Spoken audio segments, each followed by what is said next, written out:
you don't hide the fact that you're a pretty prolific user of nootropics, and Yeah. I'm quite interested to know how much of your success would you have achieved if you had never touched a nootropic, never had caffeine, never had those, I don't want to say crutches because it has negative connotations, but do you think you could have done this all without the smart drugs, chemical warfare? I think so. The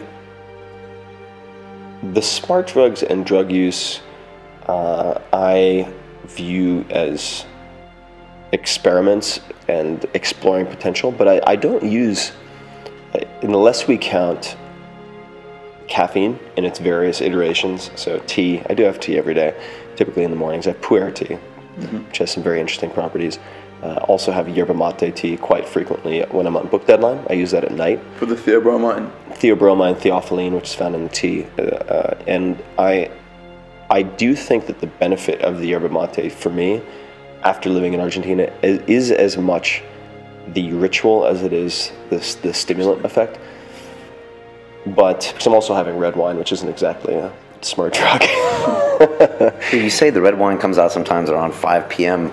Does it help your thinking process? The red wine, I really try not to have wine too early these days. But what I find is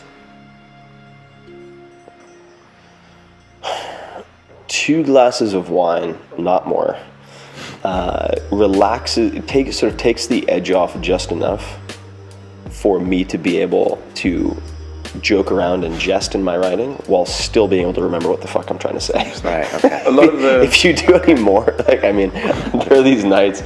I remember when I was writing 4-Hour Work Week, and I was like, well, it's I think challenging for a lot of people, including me. It's like if you pop open a bottle of wine and you have 2 glasses, it's pretty hard not to finish the bottle, and it can be. And I would pop open these, bottle of wine, and I'd have like a 3rd glass or a 4th glass. And then I would look at my writing the next day, and I was just like, what the absolute nonsense is this garbage? It's like that spider that's been given mescaline and makes the fucked up web. Oh, yeah, exactly.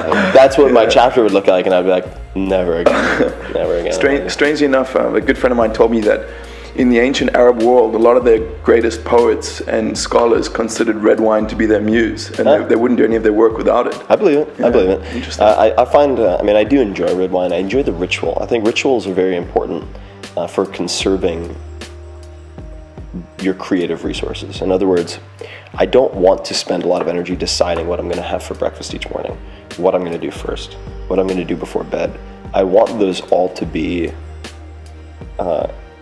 automated to the extent that I have a routine that takes care of all of those things, so that I can apply my decision making to the things where I have the greatest input, or impact or output.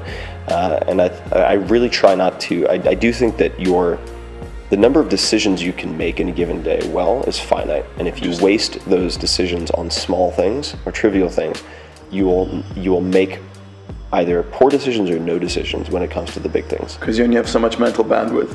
Yeah, and this has been pretty well researched. There's been some writing in the New York Times, which of course isn't the first-hand data, but it goes by a number of names, one of which is ego depletion. I'm not a huge fan of that term, although Dan Ariely, who's has written Predictably Irrational, a great book, as well as others out of Duke University, has written about it.